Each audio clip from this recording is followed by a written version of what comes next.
हाय hello everyone. इस video के अंदर हम करेंगे lesson 1 we have completed in last class. अब यहाँ पे हम करते हैं लेसन 2 की। इसके अंदर हमें क्या दिया गया, तो लेसन का नाम जो है वो है कंप्लाइंसेस। मतलब जो चैप्टर है इसी का नाम सिर्फ कंप्लाइंसेस ही है। जो आपका जो ये सब्जेक्ट है, इसका जो सेकंड चैप्टर है, अ, इसका नाम क्या है, कंप्लाइंसेस है, जो डीडी जिस सब्जेक्ट को आप बोलते हैं। ठीक है। अब देखिए इसके अंदर आते हैं हम लेसन 2 के ऊपर ही, कंप्लाइंसेस के ऊपर। अब हमने लेसन 1 किया था, वहाँ पे भी हमने मीनिंग समझा था इन चीज़ों का। कुछ चीज़ें आपको यहाँ पे रिपीट मिलेंगी और कुछ चीज़ें आपको नई यहाँ पे सीखने को मिलेंगी। और इस चैप्टर के अंदर आपको बहुत सारी कंप्लाइंसेस दी गई है, जैसे कि आपको प्राइवेट कंपनी में क्या कंप्लाइंसेस करनी है, पब्लिक कंपनी में क्या कंप्लाइंसेस करनी है, एलएलपी के अंदर क्या कंप्लाइंसेस करनी है। तो वो कंप्लाइंसेस काफ़ी सारी कंप्लाइंसेस है। अगर आप उनको 3 से 4 बारी अच्छे से एक बारी रीड करते हो तो आपको माइंड में रह जाएंगे, और अगर आपसे एग्जाम में पूछी जाएंगी उनमें से कोई भी, तो आप उनको ईजिली बता पाओगे। ठीक है। अब सारी कंप्लाइंसेस एक साथ लिखने को नहीं आती, तो आपको ऐसे वैसे याद करने की ज़रूरत नहीं है। बाकी हम चीज़ें समझ लेते हैं कि इस चैप्टर के अंदर क्या है। तो सबसे पहले इसने वही बताया कि कंप्लायंस मैनेजमेंट क्या होता है। ये हमने लास्ट चैप्टर में भी समझा था कंप्लायंस मैनेजमेंट के बारे में, जो कि हमें बताया गया था कंप्लायंस मैनेजमेंट है क्या, एक मेथड है। क्या है? एक मेथड है।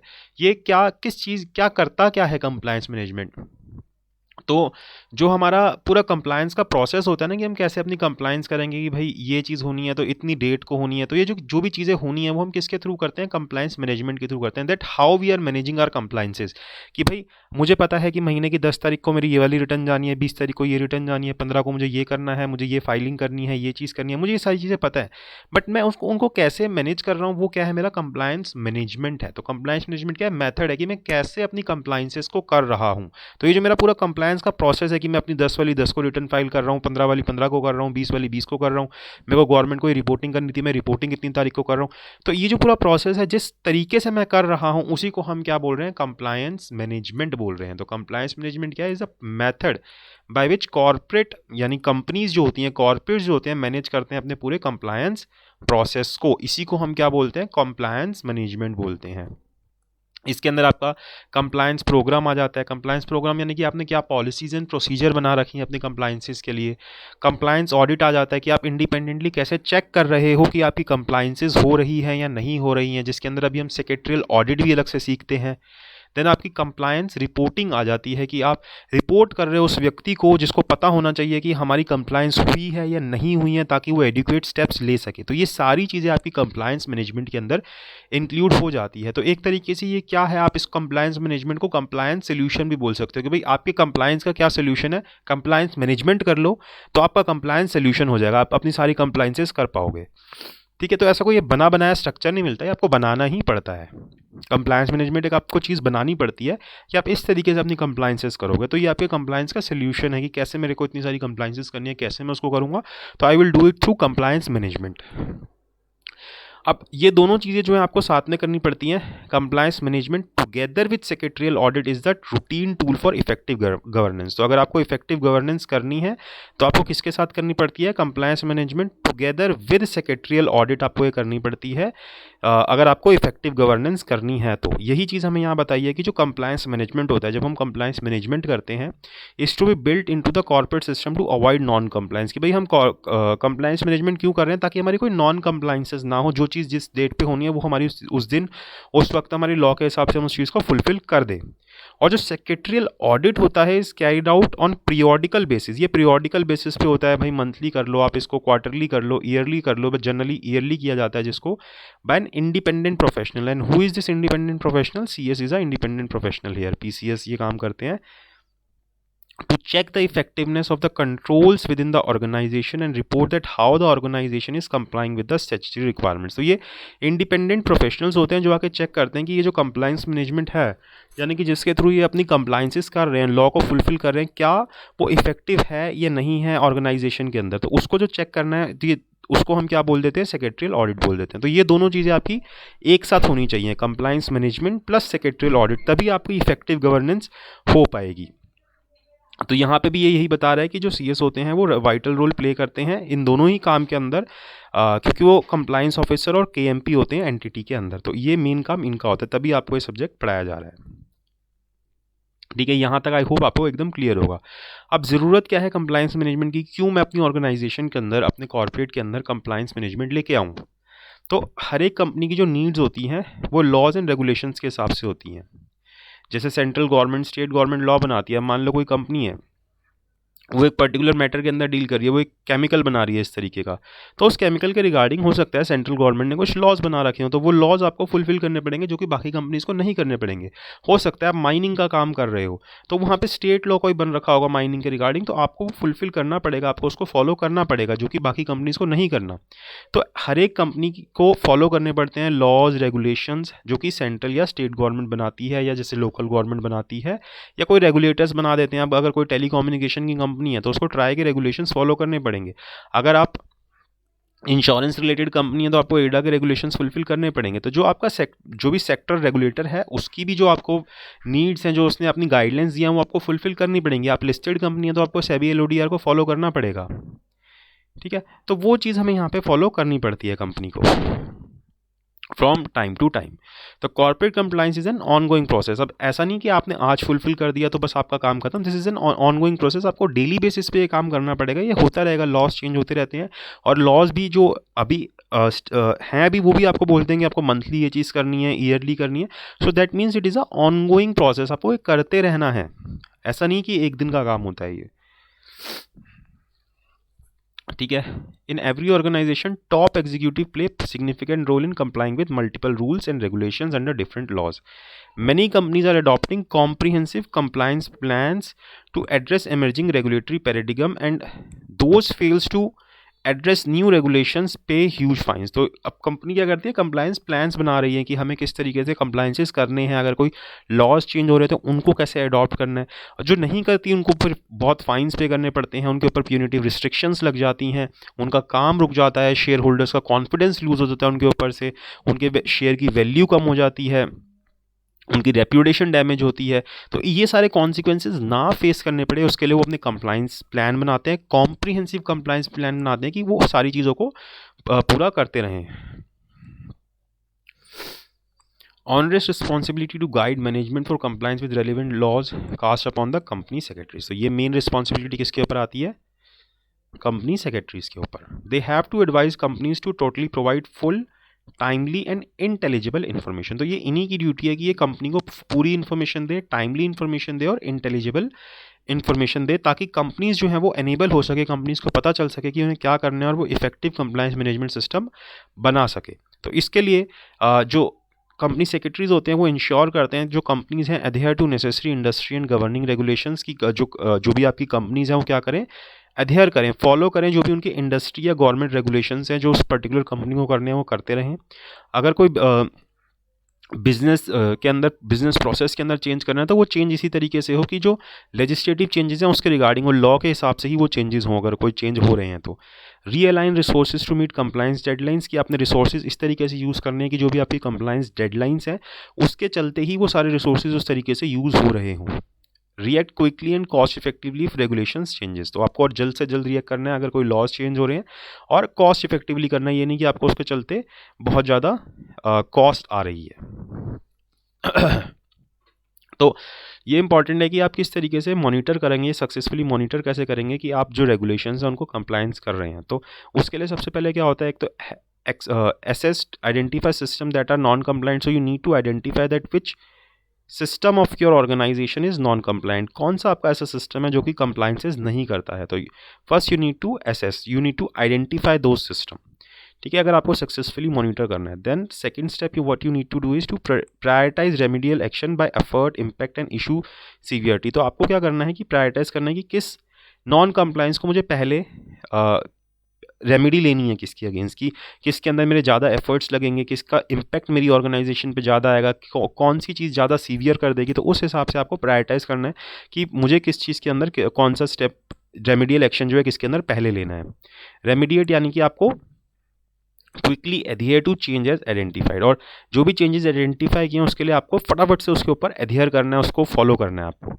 और चौथी चीज़ आपने क्या करनी है, report, validate the change applied and report दे रहा हूँ कि जो भी चेंजेस हैं उनको वैलिडेट करना है और उसको रिपोर्ट करना है कि हमने ये चेंजेस कर लिए हैं। तो इस तरीके से आप सक्सेसफुली मॉनिटर करेंगे कि आपके जो कंप्लायंस रेगुलेशंस है वो आप कर रहे हैं या नहीं कर रहे हैं।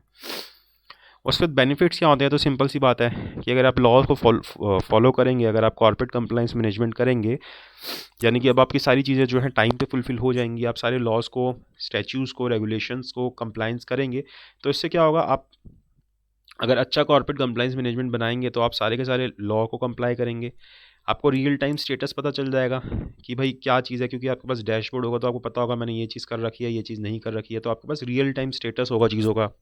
आपके पास एक सेफ्टी वॉल्स आ जाएगी, जो आपने लास्ट चैप्टर में भी पढ़ा था, against unintended non compliances prosecutions, real time status on the progress of pending litigation, जो भी केसेस पड़े हुए हैं उनके उसके रिगार्डिंग भी आपके पास रियल टाइम स्टेटस होगा कि क्या चल रहा है किस केस के अंदर।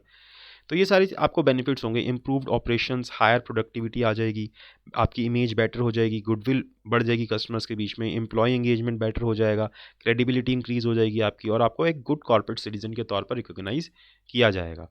तो ये सारे आपको बेनिफिट्स होंगे अगर आप कॉर्पोरेट कंप्लायंस मैनेजमेंट करते हैं तो। देन क्या स्कोप है, स्कोप यानी कि किन किन लॉज को आपको फुलफिल करना पड़ता है कॉर्पोरेट कंप्लायंस मैनेजमेंट के अंदर, किन किन लॉज का आपको ध्यान रखना पड़ता है। तो सीधी सी बात है, कॉर्पोरेट एंड इकोनॉमिक लॉज, ये आप सारा एग्जीक्यूटिव के अंदर जितने पढ़ के आए थे इकोनॉमिक EBCL सब्जेक्ट के अंदर, ये सारे यहाँ पे कवर हो जाते हैं। सिक्योरिटीज़ लॉ, जितने सिक्योरिटी मार्केट से रिलेटेड आपके हो गए। कमर्शियल लॉज, जिसके अंदर आपके ये TP एक्ट आ गया, कॉन्ट्रैक्ट एक्ट आ गया, ये सारी चीज़ें आ गई। टैक्स लॉज हो गए आपके, लेबर लॉज हो गए जितने आपने पढ़े हैं लेबर लॉज। साइबर लॉ हो गए, IT से रिलेटेड आपका इंफॉर्मेशन टेक्नोलॉजी एक्ट हो गया। पोल्यूशन एनवायरनमेंट रिलेटेड लॉज हो गए, बहुत इंपॉर्टेंट होते हैं ये। इंडस्ट्री स्पेसिफिक लॉज हो गए, भाई आप एक पर्टिकुलर इंडस्ट्री से रिलेटेड काम कर रहे हैं तो आपके ऊपर कुछ अलग से और लॉज लगेंगे। और इसके अलावा जितने भी all other laws affecting the company concern depending upon the type of industry activity, और जितने भी इसके अलावा और लॉज हैं वो सारे आपके ऊपर इम्पैक्ट जो भी कर रहे हैं, तो ये सारे आपके कवर हो जाते हैं कॉर्पोरेट कंप्लायंस मैनेजमेंट के अंदर। ये चीज़ें आपके आपको इफेक्ट कर रही हैं, so you need to comply these laws.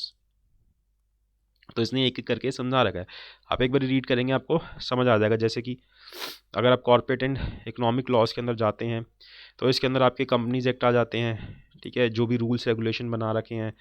MCA 21 की रिक्वायरमेंट्स आ जाती हैं, जितने आपने सेक्रेटरियल ऑडिट आ गए, अकाउंटिंग स्टैंडर्ड्स आ गए, कॉस्ट अकाउंटिंग स्टैंडर्ड्स आ गए, जो इन तीनों बॉडीज़ ने बना रखे हैं। Emblems and names prevention of improper use act आ गया, फेमा आ गया, conservation of foreign exchange and prevention smuggling, जिसको कॉफीपोसा बोलते हैं, competition act, special economic zone act, prevention of money laundering act, MSME act, essential commodities act. तो ये सारे आपके कॉर्पोरेट एंड इकोनॉमिक लॉज के अंदर आ जाते हैं, ये सब आपने पढ़े हुए हैं। सिक्योरिटी लॉज आ गए आपके, जितने SEBI से रिलेटेड एक्ट आ गए, SEBI एक्ट आ गया, prohibition of insider trading, substantial acquisition and take over, buyback of security, ICDR आ गया, सिक्योरिटी कॉन्ट्रैक्ट रेगुलेशंस आ गए, SEBI LODR आ गए, डिपॉजिटरीज एक्ट आ गए, all these are security laws.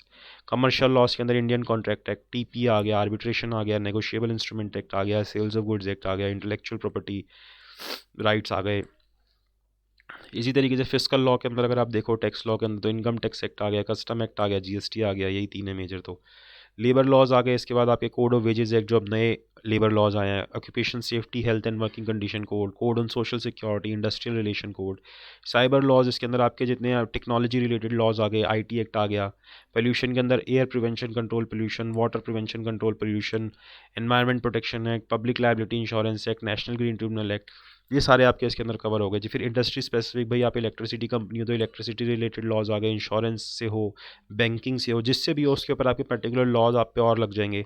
बाकी जितने लोकल लॉज होते हैं, अब आप किसी पर्टिकुलर स्टेट के वहाँ पे म्यूनसिपल लोकेलिटी के अंदर है तो कुछ म्यूनसिपल लॉज बना रखे होंगे, स्टैम्प एक्ट आपके ऊपर लग जाएगा, स्टेट टू स्टेट वेरी करता है, रजिस्ट्रेशन एक्ट जो वेरी करता है, तो वो सारे भी आपके ऊपर अप्लाई होते हैं, ठीक है। अब आपका आता है establishment of compliance management framework, कि आप किस तरीके से कंप्लायंस मैनेजमेंट फ्रेमवर्क को एस्टेब्लिश करते हो। तो सबसे पहले आप क्या करते हो, कंप्लायंस आइडेंटिफिकेशन करते हो। आइडेंटिफिकेशन हमें पता चल रहा है नाम से ही, आप क्या करते हो, आइडेंटिफाई करते हो कि कौन कौन से अलग अलग रेगुलेशंस जो हैं, लेजिस्लेशन जो है वो आपकी कंपनी के ऊपर अप्लाई होते हैं, और ये आप कंसल्ट करते हुए चलते हो फंक्शनल हेड से, कि भाई आपने अलग अलग फंक्शंस बना रखे होंगे तो उनके जो भी हेड्स होंगे उनसे कंसल्ट करते हुए चलते हो कि कौन कौन से लॉज हमारे ऊपर अप्लाई हो रहे हैं। देन कंप्लायंस ऑनरशिप बनाते हो कि भाई किसकी किसकी रिस्पॉन्सिबिलिटी होगी किस कंप्लायंस के लिए, तो वो आप फंक्शन वाइज और इंडिविजुअल वाइज बताते हुए चलते हो, जिसके अंदर आप प्राइमरी और सेकेंडरी ओनरशिप दोनों बताते हो। प्राइमरी मतलब कि जो मेनली रिस्पॉन्सिबल होगा उस कंप्लायंस के लिए, और सेकेंडली मतलब कि जो कि सुपरवाइज कर रहा होगा, जैसे कि आपके CS हो गए या सेक्रेटरियल ऑफिसर्स हो गए, ये सारे आपके प्राइमरी रिस्पॉन्सिबल हो जाएंगे, ठीक है। तो सुपरवाइज वाले जो होते हैं वो सेकेंडरी रिस्पॉन्सिबल होते हैं, और जो मेन रिस्पॉन्सिबल होते हैं जिनके ऊपर उनकी रिस्पॉन्सिबिलिटी रखी गई होती है। तो जो